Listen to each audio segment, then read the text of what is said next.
तो हेलो दोस्तों, आज नया टॉपिक है आवेश। नया टॉपिक नहीं है, पार्ट 2 है, वही जो पढ़ाए थे विद्युत आवेश के बारे में।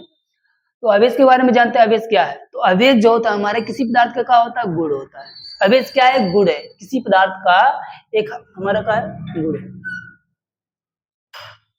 तो जानते हैं आवेश क्या होता है? आवेश आवेश किसी पदार्थ का गुण है। क्या है? वह किसी पदार्थ का आवेश हमारा एक गुण है।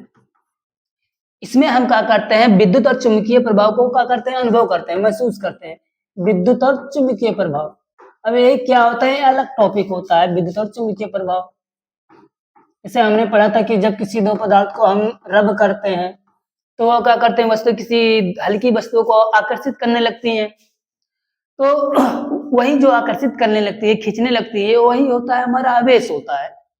आवेश क्या है? क्वालिटी है। इसमें विद्युत और चुंबकीय प्रभाव को हम क्या करते हैं? महसूस करते हैं। क्या करते हैं? अनुभव करते हैं। देखिए ये हम पढ़ रहे हैं स्थिर विद्युत आवेश। इसमें आवेश जो होता है हमारा स्थिर है, चल नहीं रहा। हमारा आवेश क्या है? यहाँ स्थिर है, रुका हुआ है। जब आवेश हमारा चलने लगता है तो उसमें कहा जाता है, जब आवेश चलने लगा तो उसमें कहा जाता है धारा आ जाता है, करंट जिसे हम लोग बोलते हैं। तो इन सब के बारे में, विद्युत धारा, इन सब के बारे में अलग से पढ़ेंगे। इसी विद्युत धारा में ही हमारा का उत्पन्न होता है विद्युत क्षेत्र प्लस विद्युत चुंबकीय प्रभाव, विद्युत बल रखा है। इसी चैप्टर में पढ़ेंगे। अगला चैप्टर है, नेक्स्ट चैप्टर है, उसके बारे में अधिक जानकारी लिख लीजिए, अगले वीडियो में देखेंगे। तो आज पढ़ते हैं विद्युत आवेश के गुण, यानी आवेश के गुण। आवेश क्या होता है? आवेश, सबसे पहले आवेश हमारा, आवेश में कोई दिशा नहीं होता है। मैग्नीट्यूड होता है लेकिन उसमें दिशा नहीं होता है। आवेश में दिशा नहीं होता। कहने का मतलब आवेश हमारा क्या होता है? अदिश रास होता है। क्या होता है? अदिश रास होता है। आवेश का हम क्या कर सकते हैं? स्थानांतरण कर सकते हैं, एक जगह से दूसरी जगह लेके जा सकते हैं। जैसे वायर के थ्रू जो हमारा वायर में बहता है आवेश, वो आवेश ही होता है। करंट कैसे आ रहा है? आवेश के कारण यार, आवेश तेजी से चल रहा है, ट्रांसफर हो रहा है तेजी से, उसी के कारण क्या आ रहा है? हमारा धारा आ रहा था। तो क्या हो रहा है? स्थानांतरण भी कर सकते हैं। आवेश का डायरेक्ट संबंध क्या होता है? धारा से, द्रव्यमान से संबंध होता है। आवेश का द्रव्यमान से संबंध होता है। अगर आवेश किसी पदार्थ में जाता है तो उसके साथ साथ द्रव्यमान भी जाता है। आवेश के साथ साथ क्या होता है? उसका आवेश का द्रव्यमान भी होता है भाई। जैसे इलेक्ट्रॉन है, इलेक्ट्रॉन, प्रोटॉन, न्यूट्रॉन, इसका अपना क्या है? द्रव्यमान है।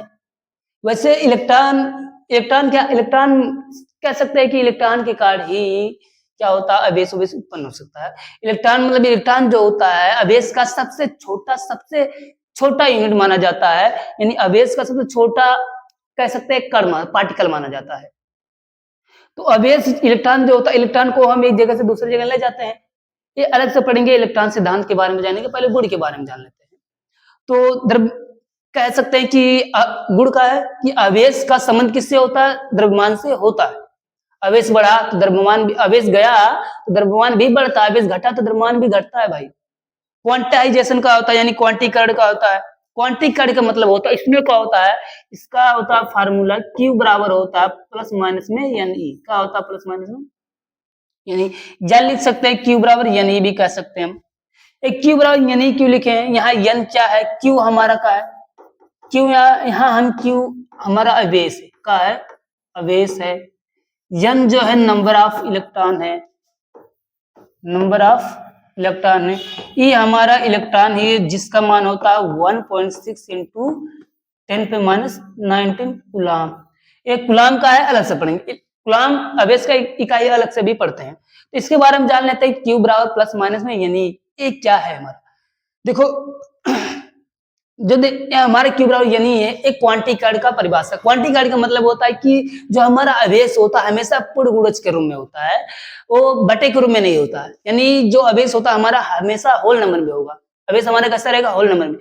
आवेश हमारा ऐसा नहीं रहेगा कि आवेश से हमारा 1/1/2 रहेगा। जैसे मान लो हमें इलेक्ट्रॉन चाहिए, तो इलेक्ट्रॉन लेने के लिए हमें ये नहीं कह सके आधा इलेक्ट्रॉन दे दो, आधा दे दो, ऐसा नहीं। पौने आवेश दे दो, 4/3 आवेश दे दो, ऐसा नहीं होता है।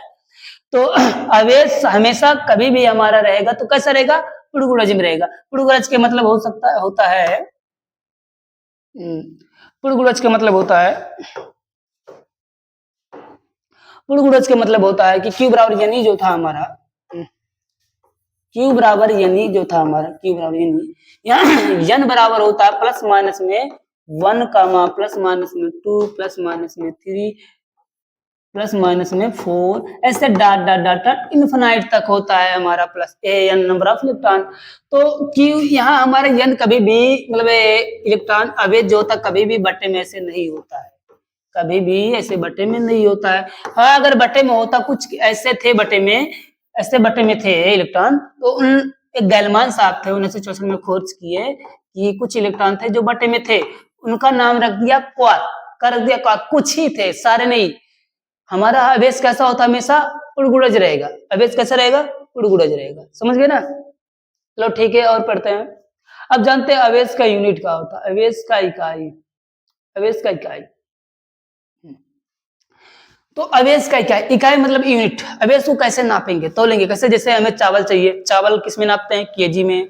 जैसे जाते हैं दुकान पे, भाई कहते हैं चावल दे दो, बोलते हैं ना किलो, पाव, आधा, आधा किलो, 2 किलो बोलते हैं, तो केजी लगा है ना। वैसे अवेश को भी हमें चाहिए, तो अवेश को कैसे मांगेंगे, अवेश को मांगने के लिए कहते हैं कि भाई हमें दे दो 1 कुलाम, 2 कुलाम, 3 कुलाम।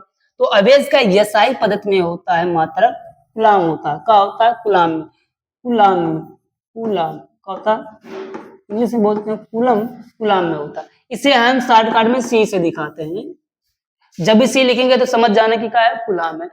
तो कुछ यूनिट है सीजीएस पद्धति में कुलाम का मात्रक होता है ईएसयू, ईएमयू, ये सब सीजीएस पद्धति में।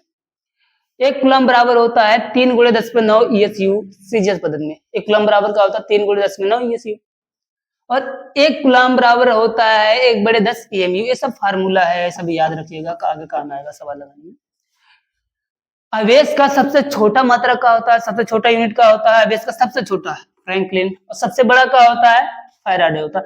आपकी जानकारी के लिए बता दें कि 1 फैराडे बराबर होता है 96,500 कूलम, 96,000